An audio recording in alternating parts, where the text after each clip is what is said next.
This is a 1948 FL Panhead that makes it a 74 cubic inch. 48 was the first year of the Panhead being manufactured. At the time it was just called the overhead valve. They named it as the Panhead at the time. It's replacing the earlier overhead valve version known as the knucklehead. So you have the first year of these beautiful pans here. And they're early style heads. They do have a -48 number underneath them. They're casted into the heads. This is a chopper built back in the day, I'm sure out of parts, so it's a Panhead transmission, not specifically a 48 pan transmission. There's no way to know at this particular time the way it's been altered whether this is actually a 48 frame or not. This has too much alteration on the machine from the chopper days, but it is a factory rigid frame. We can determine this quite easily by looking at these little numbers down here. So it has the little stamps down here at the bottom, right there. That tells us it is an original Harley frame. So we do have an original motor, original numbers, original tranny, and it does have an original Harley Springer. It's been extended, you can tell it's an original Springer by what's left of the numbers right here. They didn't quite polish them all off. There's still some of them left. So we do have an original Springer that's been extended.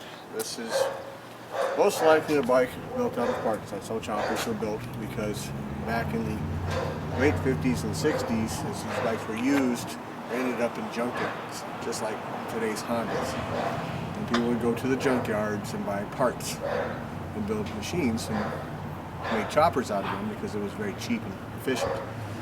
The average used Harley Davidson that was about 10 years old in the late 50s and early 60s was worth about $50 in running condition.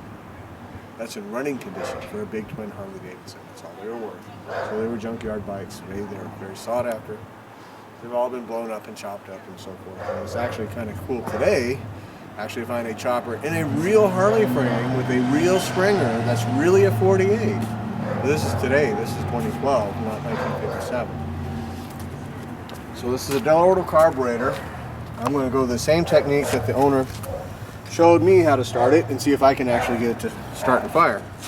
I have not tried to start this motorcycle yet. I did ride it when I bought it. Pull the little key off. And this is how he showed me, so we'll see if I learned anything from him. Every one of these bikes has their own little, I have to be started this way or I don't like you. So he pulled the air cleaner off, and we have it up on wood blocks as such a chopper, which is exactly what he did. And we kicked it a couple of times, get some gas in on it, make sure our gas is on, turned our key on.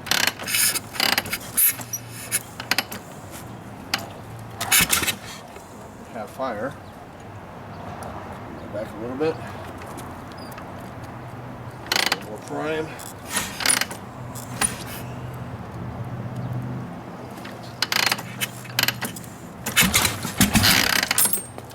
Not enough kick. That's my fault.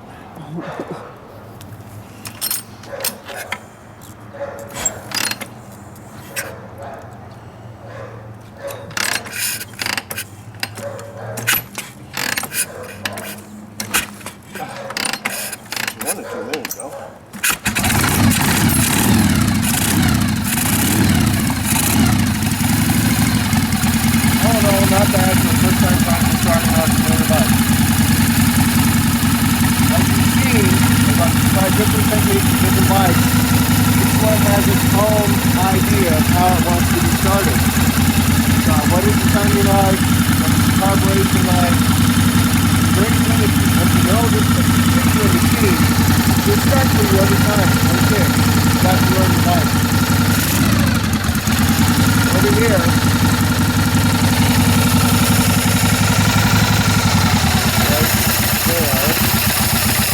controls the idle. Turn this up a little bit.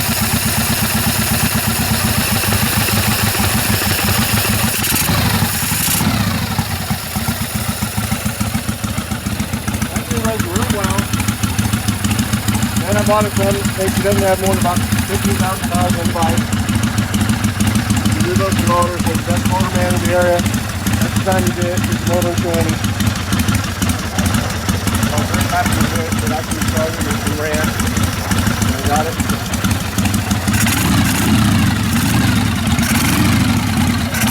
And when he told me he hadn't fired it in 2 months, I got this 3 or 4 days ago, and he said I'm fired it. So I'd like to have to run it in a couple of months, and all of a sudden you fire it like that. It's pretty good.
Runs quite well. Put it back on the little board here. Give you a little bit better look at some of the features on the bike since they're idle.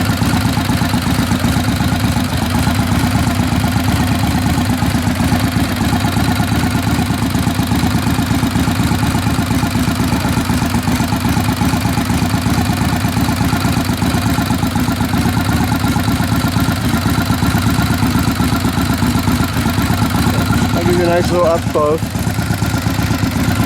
There's some kind of British hub that they put on, but you have the original rockers, which is cool. They've been polished, of course.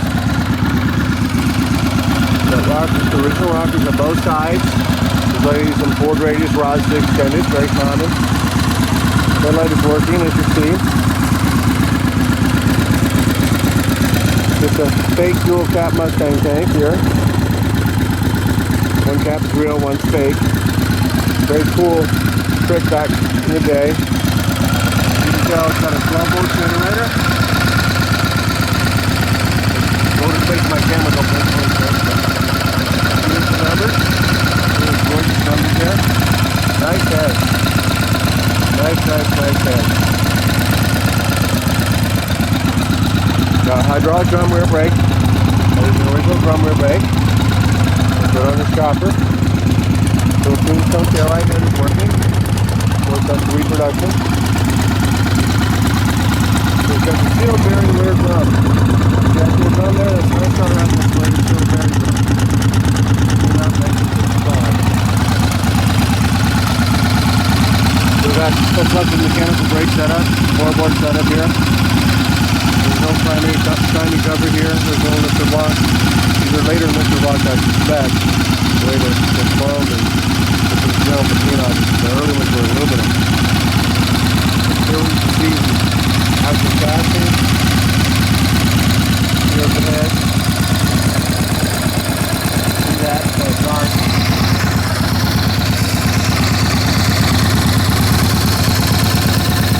There's a chassis over down there. We're going to R up the bike and see if it's smoking or not. It's nice and hot.